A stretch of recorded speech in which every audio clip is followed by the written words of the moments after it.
ia ngaka kalo manga onga akele fo ya aisi ale ya masia lofa o mai fa ma ya mali sa popo le mau kakalo o umale ka le lomo ai suila u fa maso kangaka fa le kago o manga kangu le sami ula ele via le sua ile kangaka fa mo nunga alo i upo le pese sauka ko kuli mafako ese Jehovah wa mato salamo wa mato soli autura fono o mato soto ema wa mato faya ya nasala Jehovah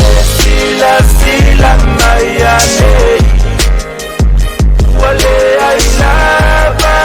so matulele oloto baonata amio masese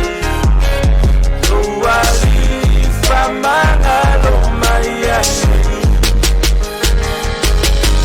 umaningo kwa inga mosele ilo ikanana Magisi koya inga sela uos buru ngau sanga Ura ima yosua so ule kwa makala Sau oise uso se kai kai whainga malanga Ayai se sasi ngai kei lole whasalanga Ate ikua pa whaile mue kongi imaa Kongi le whao kange whao avale whaika anga Le ongai whapabau ua whaaka mai kanana Ele mawhainga e sao ai pe a ele sala mo Ele pia fia Yesu ile kangaka loko malo Le nilo mai kokongu ngai kuia lu mai se maa Mama kua e whai si vapi api ole awala So ia le kampulei Pe whai fua se kala e whamangu ai si okei Whaa maua lalo ko a kuli ma whako ese Liu alo mai alo wali I wha mole mole Wha mole mole Eo mai ua matu salamo Ua matu soli Autura fono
Se me velo wati le ua se fulu iwa minuti te nene tu la ia e lua ia I le nei foʻi aso tofi le ua tatou iai ia e tiute mafaive tatou atunu o te loa le sivaega ia mo lio o le ua se e foʻi mo malōloga ia o taumafutaga ma vaiaiga foʻi o le auauli ia e maise ia sasina vaega e aogā foʻi tatou e tau ona fai faamalosino sa o lenei ia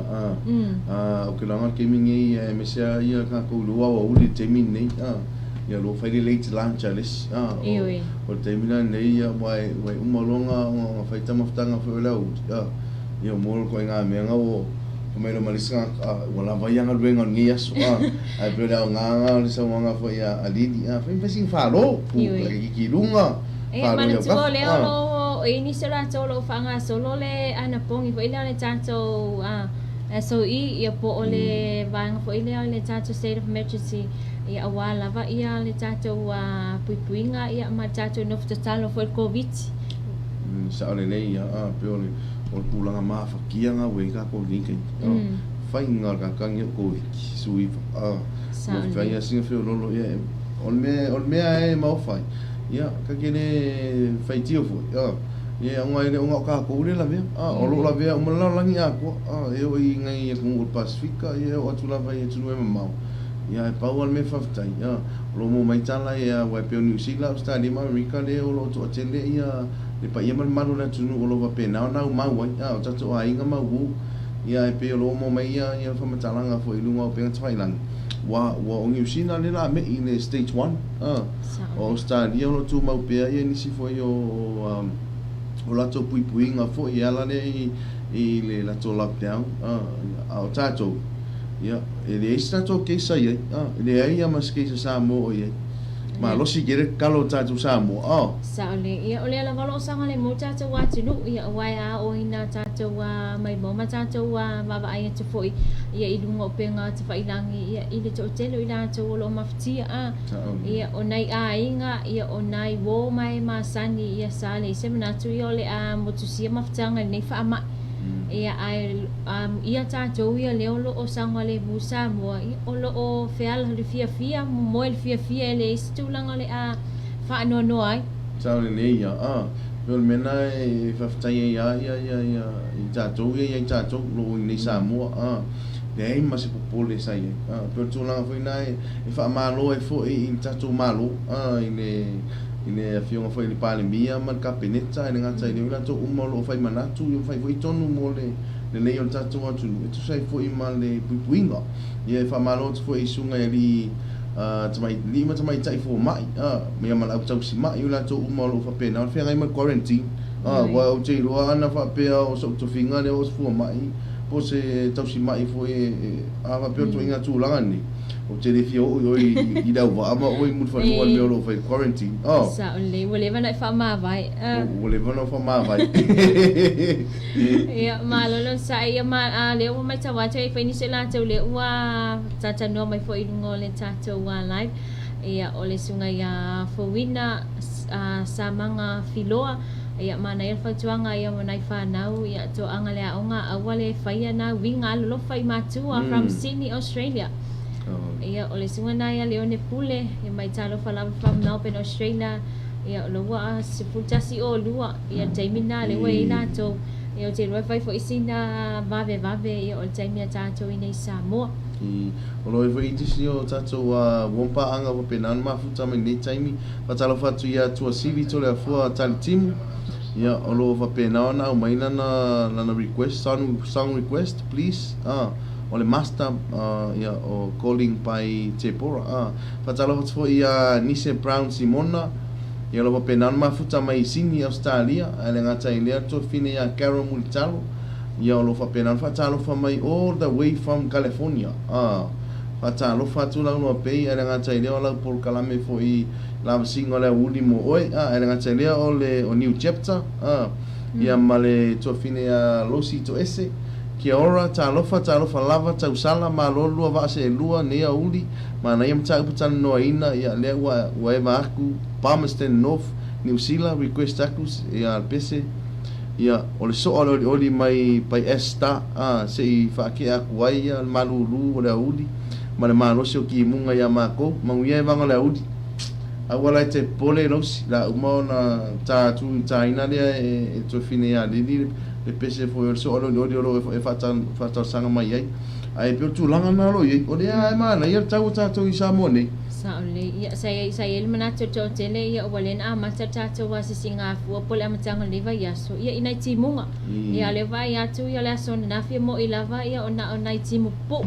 ia wa ini sio afio anga ekimule si ba ngai sa vai ia tato ine polu ia ole lava lo wa asalela saole ni pe tu langa na ia ta chalo foi o ta ai tele foi o so ta chalo ia fa ma fa ila to ko ia le la mo mau mai la ia no si to ese yo me makwa malulu wala tu yo foi ki mo ia me ka malulu ni la tu yo mo mi singa fa nga yo tino fa ve la tino fa ma fan ia o te loa ia o lea ua whai ona whai noa tātou a tunu ia mō le silafia fo ina tātou ma le tātou au nanga ia lau loa pe le whai oa mawhai ia ona e mai mō mai lungo le tātou YouTube ia po le tātou vai ngana ia e le ngata le whaangai na tātou Facebook ia po le tātou YouTube foi lea ua le tātou a tautua lau loa pe Samoa TV Mr. Ngango Music sia bo le radio tala ave ia mfai ona e mawa tato wa musika ia mese ia ole tato por kalama ia so taitasi ole vai aso ia ilunga ia o tato upenga te failangi ne pe ona taua i wai ia la to e feivanga i le Facebook po luna foi ole tato platform le ole Facebook lo anga ia toi tato live lo toi fasa la mo ia tunu e mau ai le ngata i le lunga fo le YouTube e foi la to lo fia i lunga le foi ia platform le YouTube e fa pena mai mo mai ai ia mata mai foi tu langa foi lo ia si tato wa tunu ia le ngata i le fa fia ina lo to pa ia malo to ma ia la sta tu lo fa pena tu ina tu era lo pe le ngata i le ma o ma to fine ali ia o leo faata si mele sunga ya lui yese ia malunga lui ya o lua ia sunga ya penalasi ia mai le vaenga na sini sa lia mai mana ia po kala mele ua switasi lo 5 am ia faya sina malu lua ma toma ia lo tiuti ia e tele ia tu sala va ia le malu lule ua ia fo New Zealand ia ma Australia ia ma tele fo ia o atu no ss ia o le sunga ya leone pule lui mai moli atu lo fa ngai se ai ngai mo taa please ia alo fatu fo ile lua va se lua ia le nei Sofi i pe tu langa na ma na ia fo ia ma ala le tau tua la lo pe e o fo ia fo e fa o mai yo lo fa anga fa no matu fa o ia ngai nei na to mo lo fa pe na fa longo mai mo mai fo fa no matu fa o ia wa ia ke me ro lua ka woki la ki ke network network le ino pe le makwasa sawa o nga le wila lu la to ia ole tulanga na ia o anga i be ia tapo kalama ia muli o fo le nei fo ia wa ia o te loa ia e fai si nam tau tia fo ile alu la vai luma ia o tulanga le ua ia nen malo te le America ia o te loa tele fo inisa nei tato pa anga le ua mai mo mai le tato live ia sa mafai fo ina la to fa so mai fo ile tulanga lo ile fai longa lanu ia tanga ta papa e tanga ta uti o fa talo fa tule uso ia Eric Newville malo prada fa talo fa tu i lo mafuta mai le uso ia Eric mai tutuila ia o se tasi fa uso fa sala lau malo lava fa tai lau so soani mai fo i malo tu mai fo lo tau ia te mai mo mai fo i po kalame ia ai le ngata i le uso ia fala Nico Vitolio ia ono fa mai ia matango fi malo tau tua ia o tu pe tu langa sa pe nan sa no ai ia le to fine ali wa do se isu la titi do se mta pula pe no mata no foi tata no foi na fine i male uso ia you like wa le lo ai tato po fiel me la tata talo e fai on lockdown no fe ngai mai tato pa wa le me o pole va nga foi lo fa ma fa ia tato temine ona lo a fie la langato ole fa ma ile ole covid su malai ale ala o fa popo mai no male vesi de America ia pe stu langa fa pe na o pe o ka fa ngo ia ia pe ona ole tu langa foi lea e ala lea ile fa mai o lo tato tamu fai a be sire fa mai man lang ia a tu mai lo ma vesi la ia o pe wa lu le stai mo to e le ngata fo ia le malo tele America wa lu le stai me tamu fai fo ia le fa vitau ia o tato fo lo fa pe na ta po ai ma talo fo ia mon ia lang ia to saule ia wale mai ta watu ia le o Yesu langa fo ile ia so ani ia le malu Amerika ia ina ia tangata lo wa mau fo i Amerika a paula watu langa le lo au mai ia ele ta ia pol person i Amerika ia fa mama fa lava ia le fa salanga ila to le lo fa ia sol se ia ele ngata ia o kasa o ona ia o vaenga o lo la to fa ia no nga ia ti le ona feta wa ia ne ia tu no ia wifi sino to tele ia o malo Amerika ia tanga taudi sa ole le ia kusa pe folinga mai le se tamo fai mos fidem a wa ti le on to sa pensin ya ti le na mu le pe tu langa i wa pe ia ole so le fai ia fa lo singa foi po le funeral stamo o church le na maliu le o ma fu o mai ne me uma ai o tu langa na o tau fai ia solo te foi o me mali e o solo te ne solo te fide bu it's a ole peace protest al mele no koingi so e la kuia le solo te fide mu ai o ka fanga mai asu ma le tu langa pena ai le la wa e pia ti dia ona tupu pere ita i le ngata tanga nu o Amerika ila to fo ia ese ai tu eso se tala lava e luona i tu ia e pele tu na ono o tato tanga ia toi fo ma va ai fo i lungo ola i lungo le internet ia malunga fo o television me va pena o le tau titilo ele ese tamo fai o leo po la to fo i o tamo fai e fa tu pus fine mu le pe wa ki de nga kupule i kai kanga pe tu langa na e la ngona ia fa no fo o fa tai fo i inisi fo i o tangata nu o sa mo lo wa mau i Amerika o tai lo pena e silsila le ata le na uta wana le ata sa mo le sa fa ta lo fa le leo o le la vei tono le va engole au solo ia i stama le sa mo ai sa ia mo lia se fe au fo i la ngona o mai la tu sa ia o lo tona sa mo o na ta tu te lo ia le ai o lo ta lo tini o la fo i fa inga ruenga ka sa mo ia ku umma mi se Amerika ia faftaya mulio o ia o te lo na u fa fo fa tatu watu no ia esel ma na ia fo ia ole tatu mawal file mo wale mai ta watu ia ole lo au mai ia ele uso o George ia ina ia tausi file mu ia ai o lo te lavanisi o te ia lo no winga ia ele o to file mu ia le malo te lo Amerika ia i nei foi time sa le ia vai ole pela ole me maliena i le baba ia toi fo i lunga fo i o internet ma TV o ma so te pe tu langa na pe no ta wa e luai tu wa ile si tangata wa tu ya so te ona ole nau le ai na ia ABC ma tafi sia le fa ino langu mai sia ila to ia le lo to si ne filemu ai pe ai ma le ska ka le pe follow ko ia le mo mai ni si foi o video foi lungo o internet o ka e fa lo e kala u ia me o lo fa lo fo linga mai la e ia na ila to o anga i solo te ono se mo se filemu ma tam fainga fo ia le fa fitau ai fo ila to lo so me nga ko kula nga lo ia o tulanga na luna winga ia o le fakanga alu le skanga fo ile i so ke fa pe o le te ia tu fa ilunga lanu ele lo ia o la ia pe kula nga ia fatalo fatia Eric ro mai ona lo fa anga sion ainga manuel po kalame va tolo fa anga mo na ainga uma lava i sio la to nu i nu suatia ni suatia sa fata ia o lo fa mai fo ia le uso ia Eric mo mistangango ia nga tailea o director ia hana ia le nga tailea ni si fo ila to lo fa pena ona mafuta mai nei time to te lo mafuta mai America le nga tailea o tu mamau lo le uso ia mai sola ma lo lava le no sa ia o lo fa pe mai le uso ia mai ma lo tau tu nu il lua va se lua e va tu lava i Wellington nei fa te al malu lu il povi ma fana ia seki alo fa tu folinga mai lo so ia mai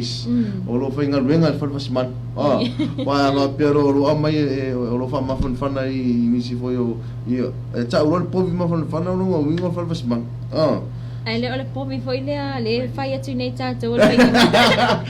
Kalau sia ole pomi fal pasiman. Ai ama pera pon ma fan. Ya. Fai ya o ye ma fan. So sine ia o vai o ona ia po ole afang pia foi ia mai le vai lima ia le ua tele na la we na tau ia tulu mama sia foi fa ngai ka ko sa mo e fai foi singa malos pero ya fai ngol povi ya ko mamlama mai natural povi ya a unga vivesi mo ko vavonka ya pilo ngala la em foi ele uso ya me so un control povi ya le fai un tau pia vise gol povi malos foi ya cho le atio ya ngata ile pina lasi salima ya o tele ila tolo pena mafuta mai nei taimi ya fa malo tu lava ya te uto ele ngata ile ila to mo vai ole tu langolo itatu o tele fa iti tianga luenga mo wai se le ni mo ainga taimi nei i tatu lockdown ai pe o me mana ia na o tatu por kalami ola nga foi nga ole o fo yo le tatu ala urope mo ila to malavo ainga o golo nga luei tu e mama wa Vamos boleh la forma itu pe mo mato. Vamos boleh la forma itu pe mo mato. Ya, mana tua mo li o le ua sa no mai ia le pa le mia foi New Zealand. Ia ole atu ia va noa faingal venga fa vai tai mi ia mo ila to foi le o mo New Zealand. Ia ai ko foi ka ka lunga ia ku. Oh, ia pe tulanga langa. Ia wa pe tulanga na wa fa pe le la ko foi mai ia ila to ia. Ia le yang si ele si ta tu fa mo ia me sai la to wo le to e se mai nga luenga o le foi nga luenga ni kai mia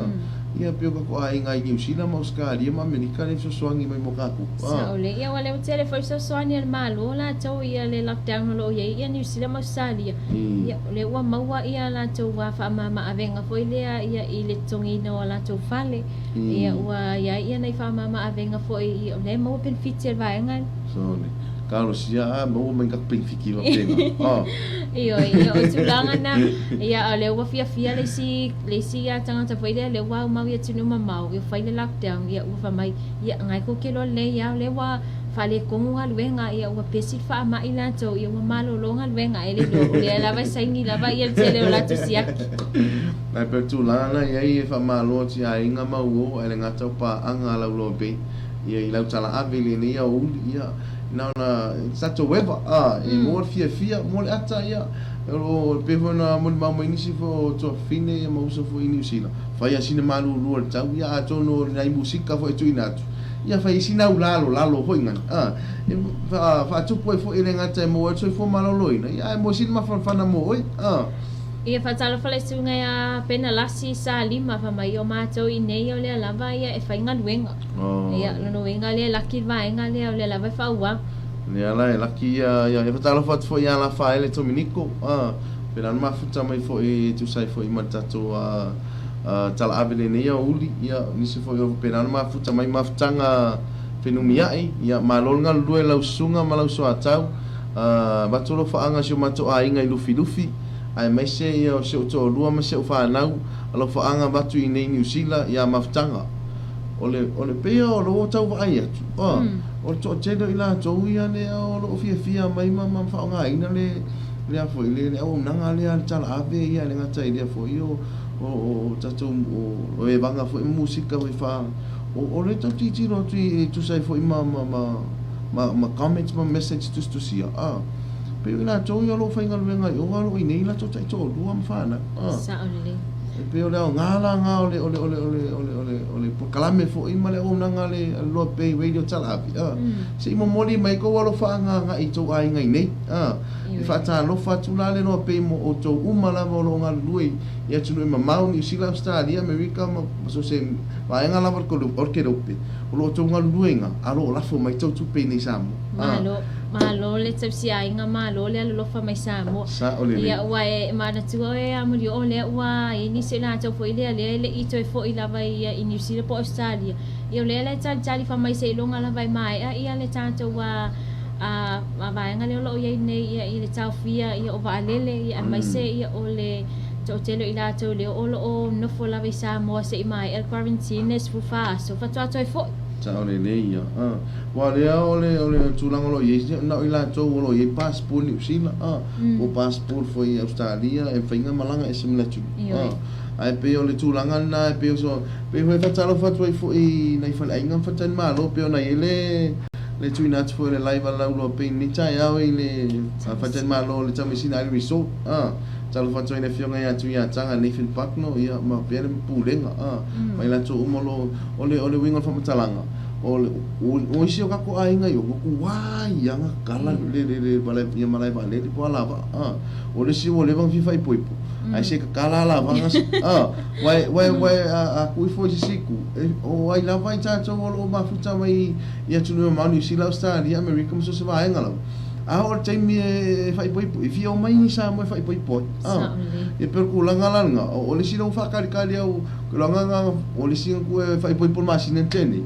alo fa kali mo sai se ko kala ia la Toi tolo atu fo. Ko kolo iku ia walo ko fa po le fa vai yes ia lo ko ka fi ia o sa ia se ka fa ipo le se kala ka malanga li sa mo pe no fa lo tu le line ia le tau mesina o sa mo te mini mo tu wai la mo to o mai o tu wai la mo to o mai o sa uni sa mo e tali to mana so se tu ainga tu langa pe le nga na tau tu a la lo pe fa la no tu fo i wo ainga mai masani e longo pu e li ma longo tu o tu me lo tu pu ia ma to Malo. Ia fa talo fatu le sunga ya chole tio ia malau so mo le solo fanga i se matou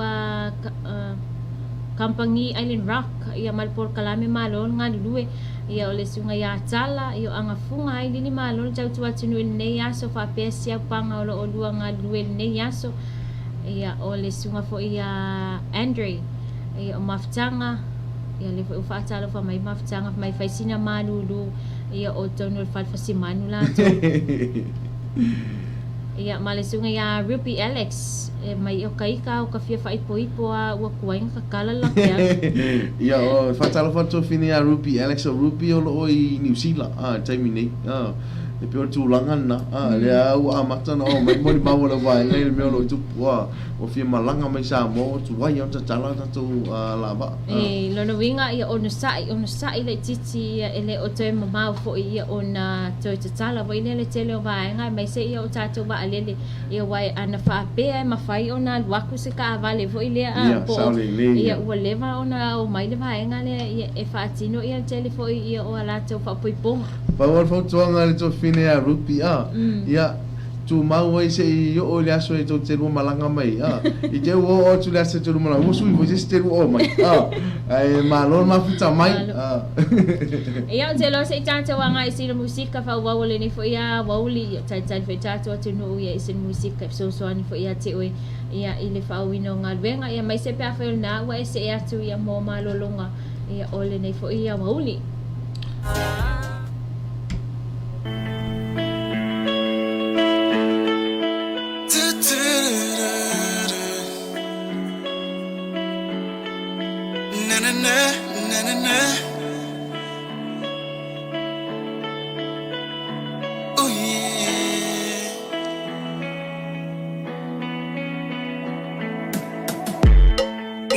Atu olila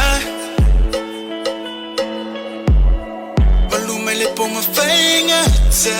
O Sofia maya ya umlangona ya oedia Mafafaunga ya oedia